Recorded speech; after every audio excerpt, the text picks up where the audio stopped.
欢迎收看老挝新闻，今天是2025年11月20日星期四，佛历12月下15，万象晴，16到25摄氏度。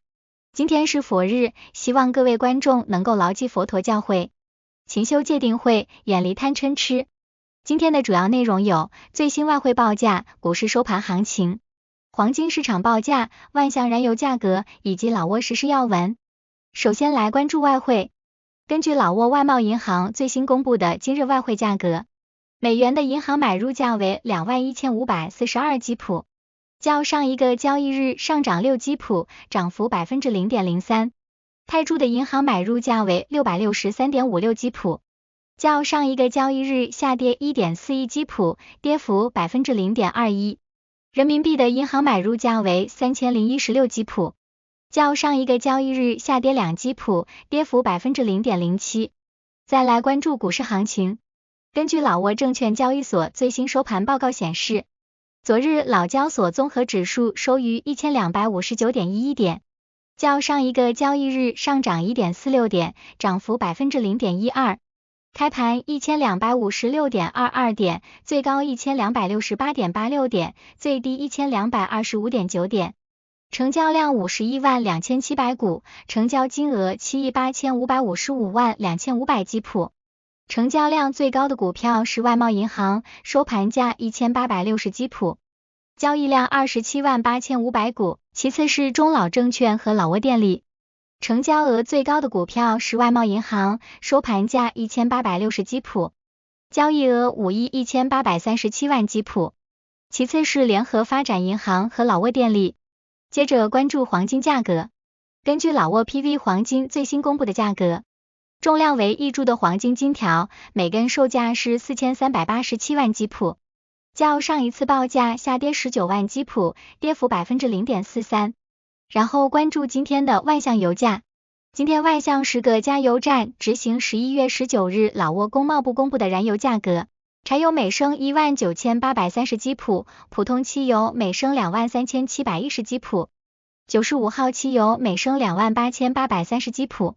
相较于上一次工贸部公布的燃油价格，本轮调价柴油价格下跌40基普，跌幅 0.2%， 普通汽油价格下跌50基普，跌幅 0.21%， 95号汽油价格上涨30基普，涨幅 0.1%。接下来一起关注时事要闻。1. 日本爱子公主拜会国家主席。11月18日，国家主席通伦西苏里在主席府会见了来访的日本爱子公主。通伦西苏里主席对爱子公主的正式访问表示热烈欢迎和高度赞赏，这是日本皇室时隔13年再次访问老挝，也是爱子公主首次正式出访外国，具有重要的历史里程碑意义。通伦西苏里主席转达了对德仁天皇和雅子皇后的亲切问候，爱子公主对此次访问受到的热情接待表示感谢，并转达了天皇和皇后的问候。双方一致高度评价，并对两国不断发展和强化的长期友好合作关系表示满意，并希望未来能继续加强。2. 老挝榴莲获准进入中国市场。老挝榴莲种植者迎来重大利好。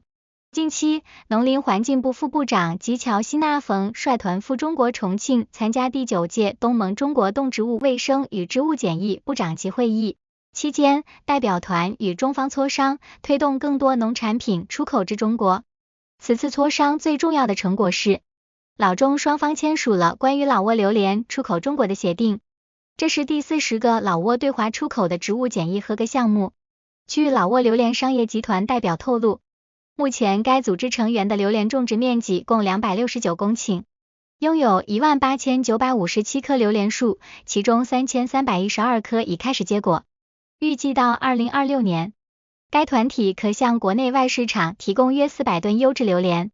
鉴于中国市场对榴莲的需求持续增长，老挝种植面积扩大，以及中老铁路提供的运输便利，加上老挝政府大力推动农业商品化，此次榴莲出口协议的签署对老挝意义重大。3. 109医院举行第9期外科手术实训。11月19日上午，109医院附属3年制中级医师班的学员们在该医院共同开展了外科手术实训。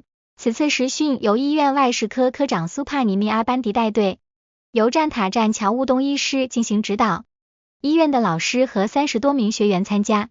本次实训涵盖的实用外科技术包括血管剥离技术、肠道切除与吻合技术、阑尾切除术、腹壁切开与缝合术、胃穿孔修补术、截肢术。此次实训旨在让学员掌握各项手术的基本原则和技巧，以便在今后的实际工作中能够有效的运用。4. 第2次国家风险评估报告发布会在占巴塞省举行。11月19日，老挝央行南部支行在占巴塞省举行了第2次国家风险评估报告发布会。会议由老挝央行南部支行行长塞勒查普亚冯、反洗钱信息办公室副主任南塔彭马冯萨、农林环境部土地管理与发展司副司长宋萨麦敦达冯共同主持。塞勒查普亚冯行长在开幕致辞中强调了落实反洗钱与反恐怖融资法、土地法、土地经营业务决定的重要性。与会代表也就相关议题进行了意见交流。5. 越南老挝友好机器人节在巴塞举行。11月18日，越南驻巴塞总领事馆联合占巴塞省教育与体育厅在巴塞市举办了越南老挝友好机器人节。老方出席者包括占巴塞省副省长平彭潘达努伊，以及老挝南部4个省的教育与体育厅代表、教师和来自占巴塞省4所学校的学生。越方总领事馆、越南加来国际学校教师、越南侨民学校教师及企业代表出席。越南驻巴塞总领事谢芳荣致开幕词，强调人力资源开发是越老特殊合作关系的关键支柱之一。占巴塞省副省长平彭潘达努厄对越南总领馆的协调和支持表示感谢，他相信这有助于为老挝南部培养高素质人才，并希望越南继续为老挝学生赴越学习科学技术创造条件。6. 塞塔提拉大道将实施交通方向调整。目前，相关部门正在加紧在万象市占塔布里县的塞塔提拉大道上描绘指示行车方向的箭头。该道路将划分为3个车道，2个车道将作为快速公交专用的上下行车道，另外1个车道仅供普通车辆向下行行驶。7. 老挝国立大学孔子学院接待中国昆明市代表团访问。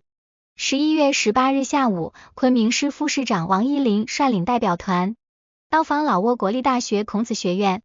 老挝国立大学副校长辛塔温达拉因、孔子学院院长坎洪占塔于出席接待。王依林副市长及代表团在孔子学院会议室观看了学院从成立至今的历史图片展，并参观了学术成果展示，包括中文教材、中文本科学位课程和短期课程。学生们现场进行了茶道演示和古筝表演。之后，双方就未来的合作进行了会谈和磋商，并参观了中文师范专业学生的教学和学习情况。8. 亚洲杯预选赛老挝队0-2不敌越南队。11月19日，在万象的国家体育场，老挝国家足球队迎来了2027年沙特阿拉伯亚洲杯预选赛的关键一战，对阵东南亚劲敌越南国家队。